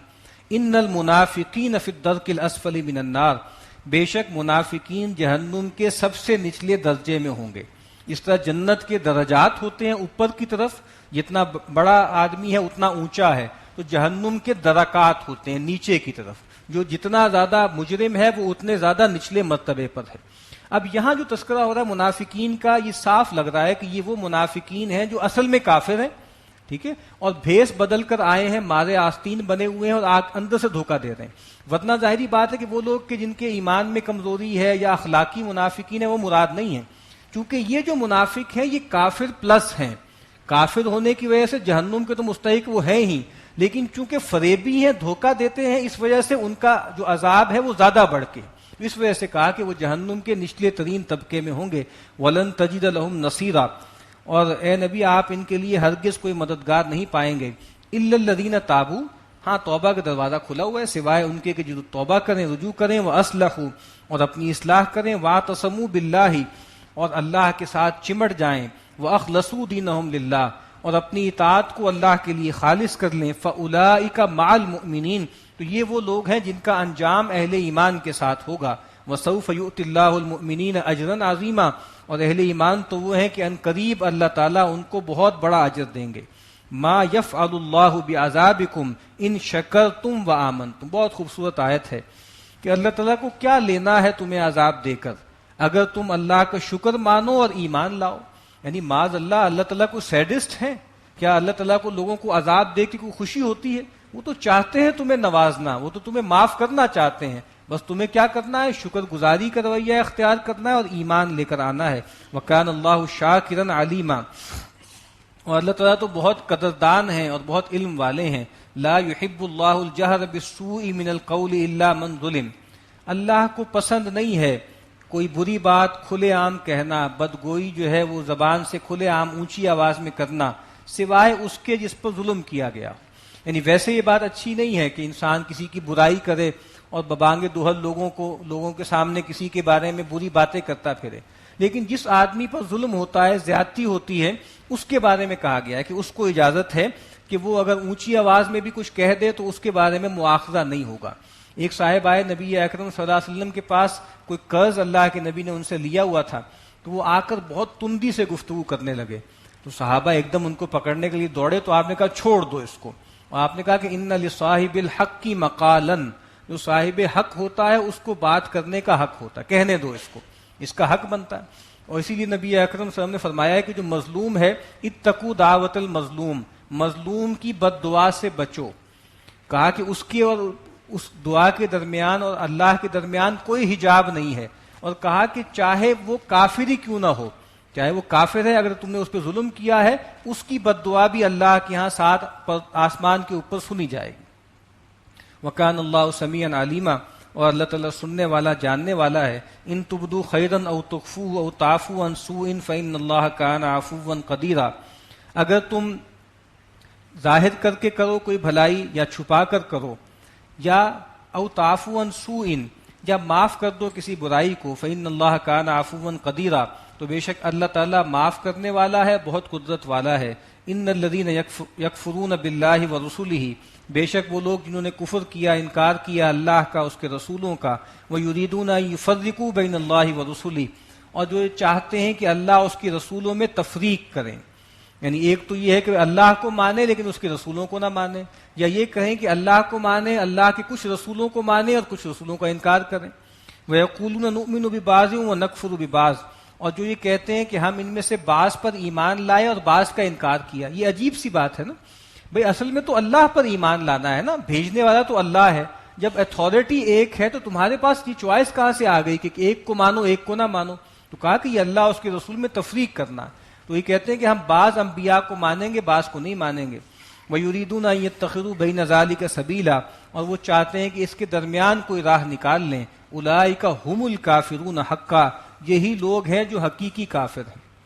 اب وہ لوگ جو ویلیڈیٹی آف آل ریلیجنس کے قائل ہیں، وہ اس کا کیا جواب دیں گے کہ ٹھیک ہے ہم اللہ کے نبی کو اگر نہیں مانتے تو ہم ابراہیم کو تو مانتے ہیں، موسیٰ کو تو مانتے ہیں، یہ یہودی کہہ سکتے ہیں، یا عیسائی کہہ سکتے ہیں کہ ہم تو سیدنا مسیح کو بھی مانتے ہیں، کیا ہوا ایک نبی کو نہیں مانا؟ کہا کہ نہیں، جو ایک نبی کا بھی انکار کر دے وہ کافر ہے اور کٹر کافر ہے۔ وَأَعْتَدْنَا لِلْكَافِرِينَ عَذَابًا مُهِينًا، اور ہم نے ایسے کافروں کے لیے رسوا کن عذاب تیار کر رکھا ہے۔ وَالَّذِينَ آمَنُوا بِاللَّهِ وَرُسُلِهِ وَلَمْ يُفَرِّقُوا بَيْنَ أَحَدٍ مِّنْهُمْ، اور جو کوئی بھی ایمان لایا اللہ پر اور اس کے رسولوں پر، اور اس نے ان کے درمیان کوئی تفریق نہیں کی، کوئی امتیاز نہیں کیا، أُولَٰئِكَ سَوْفَ يُؤْتِيهِمْ أُجُورَهُمْ، تو یہ وہ لوگ ہیں کہ ان کو عنقریب ان کا اجر پورا، ہم ان کا پورا اجر دیں گے، پورا بدلہ دیں گے۔ وَكَانَ اللَّهُ غَفُورًا رَحِيمًا، اور بے شک اللہ تعالیٰ بخشنے والا اور مہربان ہے۔ یسألک اہل الکتاب ان تنزل علیہم کتابا من السماء، تم سے سوال کرتے ہیں، مانگ کرتے ہیں اہل کتاب کہ تم ان پر اسی طرح کتاب اتار کر لاؤ آسمان سے، یعنی آسمان سے ایک کتاب اترتی ہوئی ہمیں دکھائی دے، وہ تم کتاب لے کر آؤ۔ فقد سألوا موسیٰ اکبر من ذالک، تو یہ وہ لوگ ہیں جنہوں نے موسیٰ علیہ السلام سے اس سے بڑا مطالبہ کر دیا تھا، یعنی یہ تو چھوٹی بات ہے کہ آسمان سے ایک کتاب لے کر آپ ہمارے سامنے نازل ہوں، اتریں۔ انہوں نے کیا کہا تھا؟ فقالوا ارنا اللہ جہرتن، انہوں نے کہا تھا کہ تو ہمیں دکھا دے اللہ کو کھلی آنکھ سے۔ انہوں نے تو کہا تھا کہ ہم غیب پر ایمان نہیں لائیں گے، ہم شہود چاہتے ہیں، ہمیں اللہ تعالیٰ کو عیاناً دکھاؤ۔ فأخذتهم الصاعقة بظلمهم، تو ان کو پکڑ لیا ایک بجلی نے ان کی اس ظلم کی پاداش میں، اس شرک کی پاداش میں۔ ثم اتخذوا العجل من بعد ما جاءتهم البینات، پھر انہوں نے واضح نشانیاں آنے کے باوجود بچھڑے کو معبود بنا لیا۔ فعفونا عن ذلک، تو یہ وہ لوگ ہیں کہ ہم نے اس سے بھی درگزر کیا۔ وآتینا موسیٰ سلطانا مبینا، اور ہم نے موسیٰ علیہ السلام کو بہت واضح دلیل عطا کی یا سری غلبہ عطا کیا۔ ورفعنا فوقهم الطور بمیثاقہم، اور ہم نے ان پر بلند کر دیا طور پہاڑ کو جب ہم ان سے وہ عہد لے رہے تھے، میثاق لے رہے تھے۔ وقلنا لہم، اور ہم نے ان سے کہا تھا ادخلوا الباب سجدا، داخل ہو اس شہر میں، وہ جو اریحا نام کا شہر ہے اس میں داخل ہو سجدے کی حالت میں، فروتنی کی حالت میں، لیکن انہوں نے کیا کیا؟ وہ کولوں کے بل گھسٹتے ہوئے گئے۔ وَقُلْنَا لَهُمْ لَا تَعْدُوا فِي السَّبْتِ، اور یہی لوگ ہیں جن سے ہم نے کہا تھا کہ ہفتے کے دن کے معاملے میں زیادتی نہ کرنا، وائلیشن نہ کرنا. وَأَخَذْنَا مِنْهُمْ مِيثَاقًا غَلِيظًا، اور ہم نے ان سے ایک پختہ عہد لیا تھا.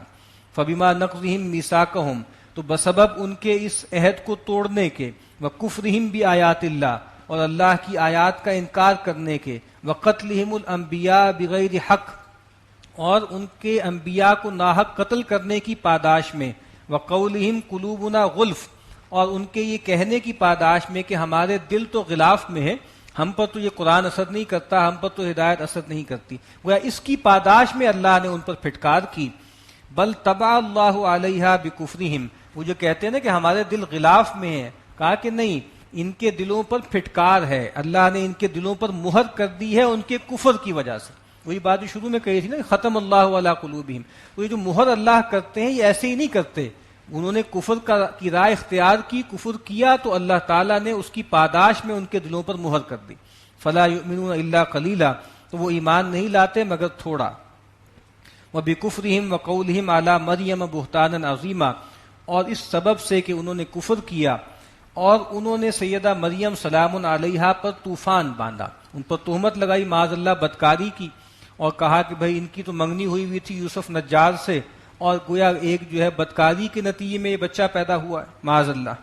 وقولہم انا قتلنا المسیح عیسی ابن مریم رسول اللہ، اور ان کا یہ قول کہ ہم نے قتل کر دیا مسیح کو جو عیسیٰ ابن مریم ہے. اور یہ آگے جو جملہ ہے رسول اللہ، یہ اللہ تعالیٰ کی طرف سے ہے. یہ کیسی بات کرتے ہیں کہ ہم نے مسیح ابن مریم کو، عیسیٰ ابن مریم کو قتل کر دیا، حالانکہ وہ تو اللہ کے رسول ہیں، اور اللہ کے رسولوں کے معاملے میں اللہ کی سنت یہ ہے کہ رسول کبھی قتل نہیں ہوتے. کتب اللہ لاغلبن انا ورسولی، اللہ تعالیٰ نے یہ بات طے کر دی ہے کہ میں اور میرے رسول ہمیشہ غالب آ کر رہیں گے. تو کہا کہ وہ یہ کہتے ہیں کہ ہم نے ان کو قتل کر دیا. وما قتلوہ، حالانکہ انہوں نے ان کو قتل نہیں کیا. وما صلبوہ، نہ ان کو سولی چڑھایا. ولکن شبہ لہم، لیکن ان کے لیے بس وہ صورت بنا دی گئی. یہ جو مختلف روایتوں میں آتا ہے اور برنباس کی انجیل میں بھی ہے کہ وہی شخص جس نے ان کی مخبری کی تھی اس کی شکل جو ہے وہ سیدنا مسیح جیسی بنا دی گئی، اور اس کو انہوں نے جو ہے وصولی چڑھا دیا. وَإِنَّ الَّذِينَ اخْتَلَفُوا فِيهِ لَفِي شَكٍّ مِّنْ، اور بے شک وہ لوگ جنہوں نے ان کے معاملے میں اختلاف کیا وہ اس معاملے میں شک میں پڑے ہوئے ہیں. وَمَا لَهُمْ بِهِ مِنْ عِلْمٍ إِلَّا اتِّبَاعَ الظَّنِّ، ان کے پاس اس معاملے میں کوئی پختہ علم نہیں ہے مگر وہ ایک اٹکل کی پیروی کر رہے ہیں، گمان کے پیچھے چل رہے ہیں. وَمَا قَتَلُوهُ يَقِينًا، انہوں نے ان کو یقیناً قتل نہیں کیا. جس کو قتل کیا گیا، جس کو سولی چڑھائی گئی، وہ مسیح عیسیٰ ابن مریم نہیں تھے. بل رفعہ اللہ الیہ، بلکہ اللہ تعالیٰ نے ان کو اپنے پاس اٹھا لیا. رفع سماوی ہوا ان کا، اور قیامت سے پہلے ان کا دوبارہ نزول ہوگا. وکان اللہ عزیزا حکیما، اور اللہ تعالیٰ زبردست ہے، کمال حکمت والا ہے. وَإِن مِّنْ أَهْلِ الْكِتَابِ إِلَّا لَيُؤْمِنَنَّ بِهِ قَبْلَ مَوْتِهِ، اور اہل کتاب میں سے کوئی نہیں ہے مگر یہ کہ وہ ان کی وفات سے پہلے ضرور بضرور اس پر ایمان لے آئیں گے. یہاں یہ جو موت ہی میں ہا کی ضمیر ہے اس کے بارے میں اختلاف ہے. ایک رائے تو یہ ہے کہ جو بھی یہودی مرتا ہے تو مرنے سے پہلے اس پر حقیقت واضح ہو جاتی ہے اور اس موقع پر وہ سیدنا مسیح پر ایمان لے آتا ہے، لیکن ہمیں معلوم ہے کہ اس وقت کا ایمان لانا معتبر نہیں ہے. ایک رائے یہ ہے. اور دوسری رائے یہ ہے کہ سیدنا مسیح علیہ السلام دوبارہ جو ہے وہ تشریف لائیں گے زمین پر، اور یہاں ہو کی جو ضمیر ہے وہ سیدنا مسیح کی طرف ہے کہ سیدنا مسیح کی وفات سے پہلے تمام لوگ ان پر ایمان لے آئیں گے. یعنی جب وہ دوبارہ تشریف لائیں گے تو یا تو لوگ مار دیے جائیں گے، یہود جو ہیں ان کو وہ قتل کر دیں گے سب کو، یا ان پر ایمان لے آئیں گے. عیسائیت ختم ہو جائے گی، صلیب کو توڑ دیں گے سمبولیکلی کہ صلیب تو کوئی ہوئی نہیں ہے، خنزیر کو قتل کر دیں گے جس کو انہوں نے جو ہے وہ حلال کر لیا ہوا ہے، اور پھر گویا تمام لوگ حقیقی معنوں میں مسلمان ہو جائیں گے، اسلام لے آئیں گے. تو کہا کہ سیدنا مسیح کی وفات سے پہلے جتنے بھی لوگ اس زمانے میں ہوں گے، یہودی ہوں گے یا عیسائی ہوں گے، وہ حقیقی طور پر ان پر ایمان لے آئیں گے. وَيَوْمَ الْقِيَامَةِ يَكُونُ عَلَيْهِمْ شَهِيدًا، اور وہ ان پر گواہ ہوں گے قیامت کے دن. فَبِظُلْمٍ مِّنَ الَّذِينَ هَادُوا حَرَّمْنَا عَلَيْهِمْ طَيِّبَاتٍ أُحِلَّتْ لَهُمْ، اور یہودیوں کی ظلم اور ان کی زیادتیوں کی پاداش میں ہم نے بہت سی وہ چیزیں جو پاکیزہ تھیں اور ان کے لیے حلال کی گئی تھیں ہم نے ان پر حرام کر دی.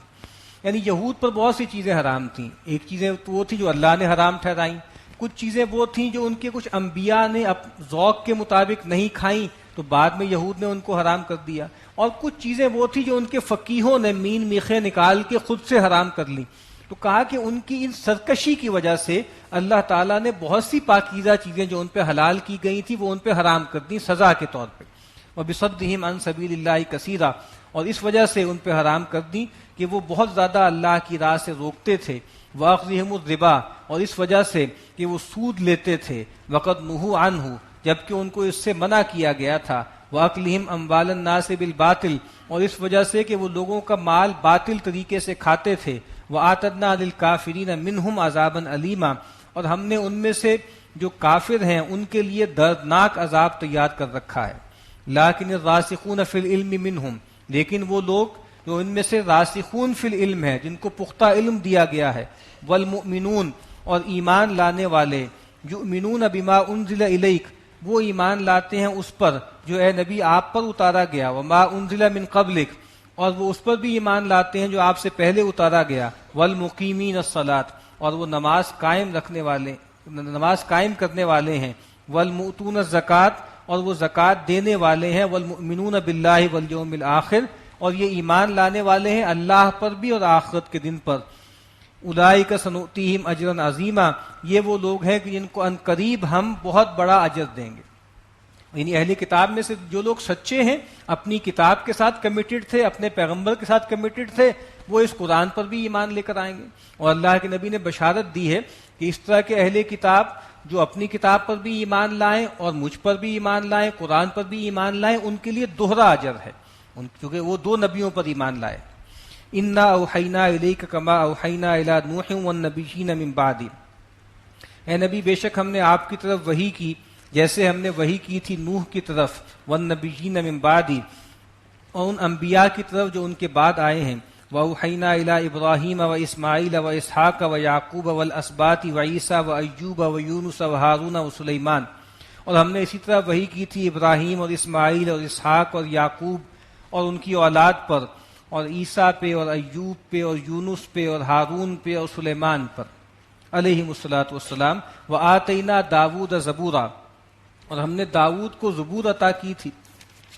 وَرُسُلًا قَدْ قَصَصْنَاهُمْ عَلَيْكَ مِنْ قَبْلُ وَرُسُلًا لَمْ نَقْصُصْهُمْ عَلَيْكَ، اور کتنے ہی رسول ہیں جو ہم نے آپ سے پہلے بھیجے جن کا قصہ ہم نے آپ کو بیان کیا، اور کتنے ہی رسول ایسے ہیں جن کا احوال ہم نے آپ کو نہیں سنایا. تو انبیاء بہت سے آئے ہیں، قرآن مجید میں تقریباً 25 انبیاء کا تذکرہ ہے. ایک روایت بہت مشہور ہے، اگرچہ وہ روایت کمزور روایت ہے، ثابت نہیں ہے، کہ اللہ تعالیٰ کے نبی نے فرمایا کہ اللہ تعالیٰ نے 1,24,000 نبی بھیجے، ان میں سے 313 رسول ہیں. تو بہرحال وہ روایت ثابت نہیں ہے، لیکن بہرحال بہت سے انبیاء اللہ نے بھیجے. تو کہا کہ بہت سے انبیاء بھیجے، ان میں سے کچھ کا قصہ ہم نے آپ کو بیان کیا، کچھ کا قصہ بیان نہیں کیا. وَكَلَّمَ اللَّهُ مُوسَىٰ تَكْلِيمًا، اور بے شک اللہ تعالیٰ نے موسیٰ علیہ السلام سے تو گفتگو کی، ان کے ساتھ تو جیسے گفتگو کی ان سے کلام کیا.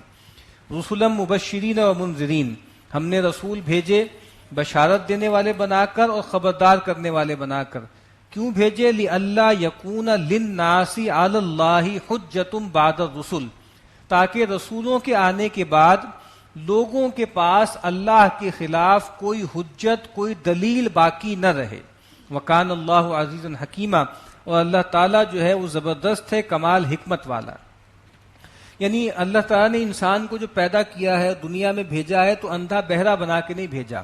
خود قرآن مجید کہتا ہے کہ اس دنیا میں آنے سے پہلے ہم نے تمام ارواح سے عہد لیا، تمام ارواح کو بلایا، ان سے پوچھا الستو بربکم، سب نے کہا بلا شہدنا، کیوں نہیں تو ہمارا رب ہے، ہم اس پر گواہ ہیں. تو ایک گواہی ہماری فطرت میں انگرینڈ ہے. پھر اللہ تعالیٰ نے ہمیں عقل سے نوازا، پھر اللہ تعالیٰ نے اپنی روح میں سے ہم میں پھونکا، پھر اللہ تعالیٰ نے ہمارے اندر خیر و شر کا شعور رکھا، پھر اللہ تعالیٰ نے ہمیں فطرت پر پیدا کیا. یہ بہت سی چیزیں ہمیں دے کر بھیجا گیا، لیکن کہا کہ اس پر مستزاد، اس پر جیسے اتمام حجت کے لیے، ہو سکتا ہے حجت کے لیے یہی کافی ہو. مجھے شاید احمد فراز کا شعر ہے نا کہ ہم اہل نظر کو قبول حق کے لیے اگر رسول نہ آتے تو سحر کافی تھی. یہ جو پاؤ پھٹنے کا وقت ہے نا، جو صبح ہوتی ہے، اس کو دیکھنا کافی ہے اس بات کو ثابت کرنے کے لیے کہ خدا ہے، اس کائنات کا ایک پیدا کرنے والا ہے۔ تو اس کائنات میں بھی بہت سی نشانیاں ہیں، اپنے اندر بھی بہت سی نشانیاں ہیں، اجمالاً اس کی بنیاد پر بھی انسان مکلف ٹھہرایا جا سکتا ہے، لیکن کہا کہ ہم نے اس پر اکتفا نہیں کیا، ہم نے اضافی طور پہ رسولوں کو بھی بھیج دیا، بشارت دینے والا بنا کر اور خبردار کرنے والا بنا کر، تاکہ لوگوں کے پاس کوئی دلیل نہ رہے، اتمام حجت ہو جائے۔ نبی اکرم صلی اللہ علیہ وسلم نے فرمایا کہ لا احد احب الیہ العذر من اللہ تعالی، اللہ تعالیٰ سے بڑھ کر کوئی نہیں ہے جس کو عذر پسند نہ ہو، یعنی اللہ تعالیٰ چاہتے ہیں کہ ہر طرح کا عذر لوگوں کا پورا کر دیں، اسی لیے ومن اجل ذالک اللہ تعالیٰ نے بھیجے باعث المبشرین و منذرین، اسی وجہ سے اللہ تعالیٰ نے بشارت دینے والے اور خبردار کرنے والے رسول بھیجے تاکہ اتمام حجت ہو جائے، ہر طرح سے دلیل واضح ہو جائے۔ لیکن اللہ یشہد بما انزل الیک انزلہ بعلم، لیکن اللہ تعالیٰ گواہ ہے اس پر جو اللہ تعالیٰ نے آپ کی طرف اتارا ہے کہ اللہ تعالیٰ نے اس کو اپنے علم کی بنیاد پہ اتارا ہے، والملائکۃ یشہدون، اور فرشتے بھی اس پر گواہ ہیں کہ یہ اللہ کا کلام ہے اور اللہ نے اپنے علم کے مطابق اس کو اتارا ہے، وکفیٰ باللہ شہیدا، اور اللہ کافی ہے بطور گواہ کے۔ ان الذین کفروا وصدوا عن سبیل اللہ قد ضلوا ضلالا بعیدا، بے شک وہ لوگ جنہوں نے کفر کیا اور خود بھی رکے دوسروں کو بھی روکا اللہ کی راہ سے، یہ وہ لوگ ہیں جو بہت دور کی گمراہی میں جا پڑے۔ ان الذین کفروا وظلموا، بے شک وہ لوگ جنہوں نے کفر کیا اور ظلم کیا، شرک کیا یا زیادتی کی، لم یکن اللہ لیغفر لہم، اللہ تعالیٰ ان کو بخشنے والے نہیں ہیں، ولا لیہدیہم طریقہ، اور اللہ تعالیٰ ایسے لوگوں کو راہ نہیں دکھائیں گے، راہ یاب نہیں کریں گے، الا طریق جہنم، اللہ تعالیٰ ان کو دکھائیں گے کون سی راہ؟ جہنم کی راہ دکھائیں گے، خالدین فیہا ابدا، جس میں وہ رہا کریں گے ہمیشہ ہمیش، وکان ذالک علی اللہ یسیرا، اور یہ بات اللہ تعالیٰ کے لیے بہت آسان ہے۔ یا ایھا الناس، اے لوگو، قد جاءکم الرسول بالحق من ربکم، تحقیق آ چکے ہیں تمہارے پاس رسول حق لے کر تمہارے رب کی طرف سے، فآمنوا خیرا لکم، تو ایمان لے آؤ یہی تمہارے حق میں بہتر ہے، وَإِن تکفروا، اور اگر تم نے ناشکری کی یا کفر کیا، فإن للہ ما فی السماوات والارض، تو جان لو کہ جو کچھ آسمانوں میں ہے اور جو کچھ زمین میں ہے وہ اللہ ہی کا ہے، اللہ ہی کی ملک ہے، وکان اللہ علیما حکیما، اور اللہ تعالیٰ علم والا حکمت والا۔ بار بار اس کی طرف اشارہ ہوتا ہے، اللہ کے غنا کی طرف اشارہ ہوتا ہے۔ اللہ کے نبی نے فرمایا کہ دیکھو اگر تمہارے اول و آخر، تمہارے انس و جن، تم میں سے انتہائی متقی آدمی کی دلی کیفیت اختیار کر لیں تو اس سے اللہ تعالیٰ کی بادشاہی میں کچھ بھی اضافہ نہیں ہوگا، اور اس کے برعکس تمہارے اولین اور آخرین اور تمہارے انس و جن سب سے جو ہے بدبخت اور سب سے شقی القلب آدمی کی دلی کیفیت اختیار کر لیں تو اس سے اللہ کی بادشاہی میں کوئی کمی آنے کی نہیں۔ تو کہا اللہ غنی ہے، جو اللہ مطالبہ کر رہا ہے تم سے اپنی بندگی کا، اس میں تمہارا ہی فائدہ ہے، اللہ کا کوئی فائدہ نہیں۔ وکان اللہ علیما حکیما، اور اللہ تعالیٰ علم والا حکمت والا ہے۔ یا اہل الکتاب لا تغلوا فی دینکم، اے اہل کتاب دین میں غلو نہ کرو۔ سیدنا مسیح علیہ السلام کے معاملے میں انہوں نے غلو کیا، کیونکہ سیدنا مسیح علیہ السلام کی پوری زندگی جو تھی وہ معجزہ تھی، آپ کی پیدائش معجزہ تھی، آپ کی وفات معجزہ تھی، اور آپ کو ایسے ایسے معجزے دیے جو غیر معمولی ہیں، پرندے کی شکل بنا کے اس میں پھونک مارنا اور وہ زندہ ہو کے اڑنے لگے، مردہ کو کہنا قم باذن اللہ اور وہ زندہ ہو جائے، مادرزاد اندھے کو اور کوڑی کو چھونا اور وہ بالکل بھلا چنگا ہو جائے، یہ غیر معمولی باتیں۔ تو اس وجہ سے انہوں نے کیا کیا کہ جو ہے غلو کیا اور ان کو جو ہے الوہیت میں شریک کر لیا۔ اسی لیے نبی اکرم صلی اللہ علیہ وسلم نے بہت زیادہ احتیاط کی اور خاص طور پہ کہا کہ لا تطرونی کما اطرت النصارى المسیح عیسی ابن مریم، میری تعریف میں اس طرح کے مبالغے نہ کرنا جیسے نصارہ نے مسیح عیسی ابن مریم کے بارے میں کر لیا۔ بہت الرٹ رہتے تھے آپ۔ ایک صاحب نے ایک موقع پہ ایسے روا روی میں کہہ دیا ما شاء اللہ وما شئت، جو اللہ چاہے اور جو آپ چاہیں۔ تو آپ نے کہا کہ اجعلت للہ ندا، تم نے مجھے اللہ کا مقابل بنا دیا ہے۔ یہ کہو کہ ما شاء اللہ وحدہ، یہ کہو کہ جو اللہ چاہے یکتا، بس اللہ کی مرضی چلے گی۔ اسی وجہ سے اللہ کے نبی صلی اللہ علیہ وسلم نے منع کیا کہ بھئی میرے آنے پہ کھڑا نہ ہوا کرو، اور اللہ کے نبی نے فرمایا کہ جو شخص یہ چاہتا ہے کہ لوگ اس کے سامنے ہاتھ باندھ کے کھڑے رہیں وہ اپنا ٹھکانہ جہنم میں بنا لے۔ تو بہت احتیاط کیا آپ نے کہ آپ کے ساتھ وہ ظلم نہ ہو جو سیدنا مسیح علیہ السلام کے ساتھ ہوا ہے. تو کہا کہ اہل کتاب دین میں غلو نہ کرو. ولا تقولوا علی اللہ الا الحق، اور اللہ تعالیٰ پر ایسی باتیں نہ کرو، اللہ کے بارے میں ایسی باتیں نہ کرو کہ جو ناحق ہوں، حق بات کرو اللہ کے بارے میں. انما المسیح عیسی ابن مریم، مسیح تو عیسیٰ ابن مریم ہے، مریم کے بیٹے ہیں. رسول اللہ، وہ اللہ کے رسول ہیں. وہ کلمتہ، اور اللہ کا کلمہ ہے. القاها الی مریم، جس کو اللہ نے ڈالا مریم کی طرف. وہ روح من، اور اللہ کی طرف سے ایک روح ہے. اس سے پہلے بھی میں نے عرض کیا تھا کہ ان کی پیدائش میں چونکہ خرق عادت ہے، باپ کا حصہ نہیں ہے، تو وہ حصہ اللہ تعالیٰ کے امر کن کے ذریعے ان میں ڈال دیا گیا. فآمنوا باللہ ورسلہ، اور دیکھو ایمان لاؤ اللہ پر، اس کے رسولوں پر. ولا تقولوا ثلاثہ، اور یہ نہ کہو کہ تین ہے، خدا تین ہے. یعنی عیسائیوں میں کئی طرح کے تصورات ہیں. یونیٹیرینز بھی ہیں جو صرف سیدنا مسیح کو اکیلا خدا مانتے ہیں. تثلیث کے قائل بھی ہیں. تثلیث بھی دو طرح کی ہے، یعنی باپ بیٹا، اور ایک میں ہے روح القدس اور ایک میں ہے سیدہ مریم، تثلیث کا تیسرا جز ہے. تو کئی طرح کے فرقے ہیں ان کے اندر. لیکن کہا کہ یہ جو لوگ کہتے ہیں کہ اللہ تعالیٰ جو ہے وہ تین میں کا ایک ہے یا اللہ تین ہے، یہ مت کہو. انتہوا خیر لکم، یہ باتیں چھوڑ دو، یہ شرک چھوڑ دو، یہ تمہارے لیے بہتر ہے. انما اللہ الہ واحد، بے شک اللہ تو ایک یکتا الہ ہے، اکیلا الہ ہے. سبحانہ ان یکون لہ ولد، اللہ پاک ہے اس سے کہ اللہ کا کوئی بیٹا ہو، اللہ کا کوئی لڑکا ہو. لہ ما فی السماوات و ما فی الارض، جو کچھ آسمانوں میں ہے جو کچھ زمین میں ہے وہ اللہ ہی کا ہے، اللہ کی بندگی میں لگا ہوا ہے. وکفی باللہ وکیلا، اور اللہ تعالیٰ کافی ہیں بطور کارساز کے. لن یستنکف المسیح ان یکون عبدا للہ، تم جو سیدنا مسیح کو اللہ کے برابر کر رہے ہو، اللہ کا بیٹا کہہ رہے ہو، حالانکہ مسیح کا معاملہ یہ ہے کہ مسیح کو اس میں ہرگز آر نہیں ہے کہ وہ اللہ کا بندہ ہو. مسیح کا تو سب سے بڑا شرف یہ ہے. تم یہ سمجھتے ہو کہ ان کا آر ہے، ان کو ہم چھوٹا کر دیں گے ہم اگر اللہ کا بندہ کہیں گے. کہا کہ مسیح کا تو سب سے بڑا شرف یہ ہے کہ وہ اللہ کا بندہ ہے. نبی اکرم صلی اللہ علیہ وسلم کا بھی سب سے بڑا شرف یہی ہے. اسی لیے آپ نے کہا کہ تم یہ کہو کہ عبد اللہ و رسول، تم یہ کہو کہ میں اللہ کا بندہ ہوں اور اس کا رسول ہوں. کہا کہ مسیح کو تو اس میں کوئی عادت نہیں ہے کہ وہ اللہ کا بندہ ہو.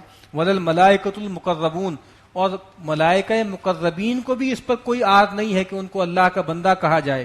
ومن یستنکف عن عبادتہ ویستکبر، اور جو کوئی بھی عار کھائے گا اللہ کی بندگی سے اور تکبر کرے گا، فسیحشرہم الیہ جمیعا، تو ان تمام لوگوں کو اللہ تعالیٰ ان قریب جمع کر دیں گے. فاما الذین آمنوا وعملوا الصالحات فیوفیہم اجورہم، پس وہ لوگ کہ جو ایمان لائے انہوں نے نیک اعمال کیے تو ان کو تو اللہ تعالیٰ ان کا پورا پورا بدلہ دیں گے. ویزیدہم من فضلی، اور اللہ تعالیٰ ان کو اپنے فضل سے مزید بھی نوازیں گے. واما الذین استنکفوا واستکبروا، اس کے برعکس جس نے اللہ کی بندگی سے عار کی اور تکبر کیا، فیعذبہم عذابا علیما، تو اللہ تعالیٰ ان کو دردناک عذاب دے گا. ولا یجدون لہم من دون اللہ ولیا ولا نصیرا، اور وہ نہیں پائیں گے اللہ کے سوا اپنے لیے نہ کوئی مددگار اور نہ کوئی حمایتی. یا ایھا الناس، اے لوگو، قد جاءکم برہان من ربکم، تحقیق آ چکی ہے تمہارے پاس تمہارے رب کی طرف سے برہان، روشن دلیل آ چکی ہے، قرآن آ چکا. وانزلنا الیکم نورا مبینا، اور اللہ تعالیٰ ہم نے تمہاری طرف ایک واضح نور اتار دیا. جو برہان ہے وہ پیکج ہے، وہ کیا ہے؟ وہ پیغمبر اور قرآن کا پیکج ہے، کتاب اور صاحب کتاب اس کا پیکج ہے برہان، اور نور مبین اتارا ہے. فاما الذین آمنوا باللہ واعتصموا بہ، پس جو کوئی بھی اللہ پر ایمان لائے گا اور اللہ تعالیٰ سے چمٹ جائے گا، اللہ کو مضبوطی سے پکڑ لے گا، فسیدخلہم فی رحمت منہ وفضل، تو ان قریب اللہ ان کو داخل کرے گا اپنی طرف سے رحمت میں اور فضل میں. ویہدیہم الیہ صراطا مستقیما، اور اللہ تعالیٰ ان کی رہنمائی کرے گا خاص سیدھی راہ کی طرف، ان کو سیدھی راہ پہ چلا دے گا. یستفتونک، اے نبی یہ آپ سے استفتاء کرتے ہیں، پوچھتے ہیں. قل اللہ یفتیکم فی الکلالہ، اے نبی فرما دیجیے اللہ تعالیٰ تمہاری رہنمائی کرتا ہے، تمہیں حکم بتاتا ہے کلالہ کی بابت. یہ شروع میں ہم پڑھ چکے ہیں سورہ نساء کے، جہاں پہ کلالہ کا حکم بیان ہوا تھا.